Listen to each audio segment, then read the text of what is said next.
From gas leaks to toxic heavy metals, here are 10 ghost towns abandoned for deadly reasons. Visit at your own risk.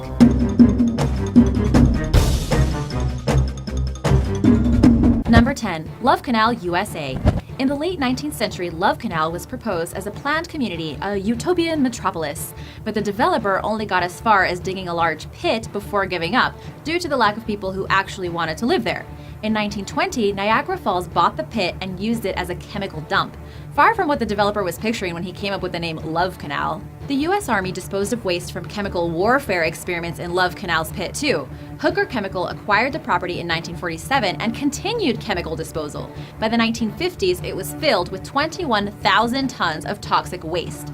Hooker Chemical covered it with clay and soil and declared it sealed. They sold it back to the city of Niagara Falls, which built a neighborhood on top.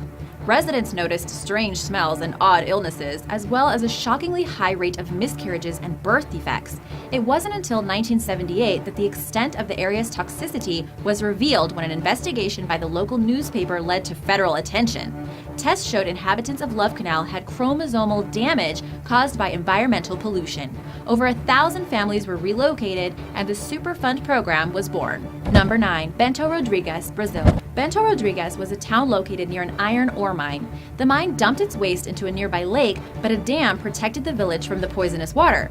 That is, until 2015, when a containment wall collapsed. 35 million liters of toxic clay poured out in a 32-foot-tall wave of mud. It crushed Bento Rodrigues and turned the entire town red. 2 United Nations environmental experts inspected the mud and discovered high levels of toxic heavy metals and other poisonous chemicals. The mud contaminated the town's water, which contained arsenic and lead levels that were 10 to 20 times above Brazil's legal limit. The owners of the mine had to relocate the people who lived in Bento Rodrigues. It will take at least 10 to 50 years for the area's environment to recover. Number 8. New Idria, USA. Founded in 1854, New Idria sat near the largest and one of the most productive mercury mines in the United States. In fact, the value of the mine was so high that during World War I, it was guarded by armed soldiers. Mining there continued until 1971, when the company that owned the mine closed. The town of New Idria was also abandoned. Beneath the surface, 30 miles of underground tunnels leaked water full of mercury. It contaminated the local river and turned it bright orange.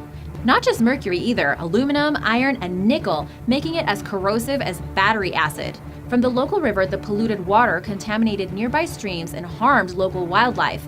Bacteria turns mercury into methylmercury, one of the nation's most serious hazardous waste problems. Methylmercury contaminates fish, and people who eat the poisoned fish can experience headaches, tingling, and tremors. Children are especially affected. They can develop brain and nervous system damage. In 2011, 157 years after the founding of the town and 40 years after the mine closed, the EPA finally began a program to clean up the area. Number 7. Kantubek, Uzbekistan. Kantubek is a small town on Uzbekistan's Vozrozhdenia Island. This place used to be known as Asbestos Island and even Anthrax Island. Once a biological weapons testing area was located on the island with its 1,500 full-time residents. This laboratory worked on an anthrax vaccine. If that biological agent isn't frightening enough, the lab also worked with smallpox, bubonic plague, brucellosis, and tularemia. With such virulent and deadly pathogens, you'd think the procedures in the lab would be airtight. Sadly, you'd be wrong. In 1971, 10 people on the island contracted smallpox, 3 of whom died. In 1988, the laboratory staff hastily buried tons of anthrax spores from Sverdlovsk, where the government stocked them, defying the 1972 treaty banning biological weapons. When the government abandoned the lab in 1992, the spores remained behind. Today, the town of Kantubek stands in ruins. In 2002, the United States and Uzbekistan collaborated on a project to decontaminate 10 anthrax burial sites. However, in a 2003 interview with the New York Times, a microbiologist who worked on the island claimed that some of the lab's rodents might have been exposed to weapons-grade plague. The rodents remain on the island. To this day, they may be passing that plague from rodent to rodent via fleas. Number 6. Pitcher, USA. In 1983, the lead and zinc mining town of Pitcher and the surrounding Tar Creek area was designated a Superfund site in 1983. What's a Superfund site? It's any land in the United States contaminated by hazardous waste and identified by the EPA as a candidate for cleanup because it poses a risk to human health or the environment. In the mid-1990s, doctors discovered a third of children in Pitcher had elevated levels of lead in their bloodstream, which can cause cognitive issues, among other things. This correlated with statements from members of the Pitcher School Board who said their students showed a high rate of learning difficulties. However, this didn't trigger a mass exodus from Pitcher. It took a 2006 study detailing the ground's high risk of collapse due to mining. In fact, one motorist died after driving into a large hole in the ground. The federal government stepped in to buy out the homes and businesses. The current plans for the area is to clean it up, dismantle the town, and turn the land over to the Quapaw tribe, who resided there before the mines. The Quapaw tribe plans to turn the area into wetlands. Number 5. Centralia, USA. No list of ghost towns would be complete without mentioning Centralia, Pennsylvania. This town is one of the most visually striking environmental disasters. An underground coal fire has burned beneath Centralia for over 50 years. How exactly the fire became ignited is a matter of debate, but the coal mine is enormous, and the fire isn't going out anytime soon. An underground fire might not sound that dangerous since it is underground, but the heat and gas below has caused streets to buckle and pours toxins into the atmosphere and creates sinkholes. One resident even fell into a sinkhole that opened up in his backyard. That hole also contained lethal levels of carbon monoxide.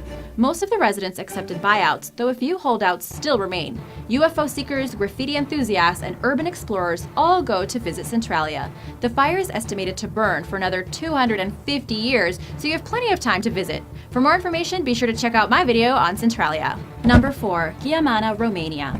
In 1977, Nicolae Ceausescu, dictator of Romania, decided to mine a huge copper deposit. The mine's toxic waste needed to go somewhere, and Ceausescu decided to sacrifice the town of Chiamana. 400 families were evacuated and moved elsewhere. Much of the village was replaced by an artificial lake to collect the mine's contaminated sludge. The copper pit produced around 11,000 tons of copper a year in its prime, and the lake grew as the mining increased. Now, all that remains of the town are a church and a few houses. The lake is still rising and grows 1 vertical meter each year. Soon, the entire town will be covered in toxic sludge from the poisonous lake. The amount and combination of chemicals have turned parts of the lake red. The lake has 10 times the normal amount of cadmium, an extremely toxic metal that can cause mutations in plants and animals and damage people's liver, kidneys, and lungs. Number 3. Arkwright, United Kingdom. Arkwright, sometimes known as Arkwright Town, was a settlement in the English county of Derbyshire and served for many years as a coal mining village. However, in 1988, experts discovered emissions of methane gas from the ground beneath posed a serious health risk. The Derbyshire County Council decided the town had to be relocated. After reaching an agreement with British Coal, the 52 properties in Arkwright were handed over to a housing trust. 56 new properties were constructed to the north and away from the area impacted by the methane. In 1995, the old town was demolished. In 2010, a nature walk was established along the disused tracks of the old railway line into Arkwright. Most of the ruins have long since disappeared under a sea of vegetation, but a plaque in the center of the former town commemorates the site of old Arkwright. You could probably still go to the ghost site, just don't breathe in too deeply, just in case. Number 2. Wittenoom, Western Australia. During World War II, Wittenoom in Western Australia was a mining boomtown, but not for something as glamorous as gold. They mined crocidolite, or blue asbestos. During the mining process, the workers inhaled the toxic asbestos dust. It even stuck to their clothing, and when they returned to town, other people inhaled the dust as well. Eventually, the Australian government created a policy to decrease mining activity in the town. They also purchased the homes of residents to encourage them to move away. This continued for decades, and by 1993, the airport, nursing post, post office, and school were all closed. The name of the town was even removed from official maps. The closing of the mine and evacuation did not prevent the 2,000 deaths from asbestos-related illnesses. That number makes up 10% of Wittenoom's population. To this day, blue asbestos appears in the waters around the town. The Australian government strongly advises against anyone visiting Wittenoom, though scientists claim the asbestos levels have decreased to safe levels. That's good because as of 2016, 3 people still live in the town. Number 1. Fukushima Exclusion Zone, Japan. In 2011, an earthquake with tragic consequences struck the Fukushima nuclear power plant and surrounding area.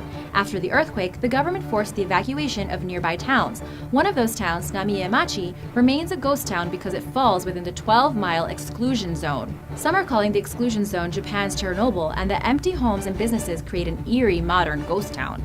However, as recently as 2013, some scientists claim the cancer risk from the Fukushima power plant has lessened. People could return to Namaimachi, or there could at least be some form of urban tourism. However, the Japanese government isn't taking any chances. Former residents can receive special permission to return to their homes for a short visit, even collect some lost keepsakes, but they cannot stay overnight. Have you ever been to any of these toxic ghost towns? Let us know in the comments below. Be sure to subscribe, and I'll see you next time. Bye, everyone!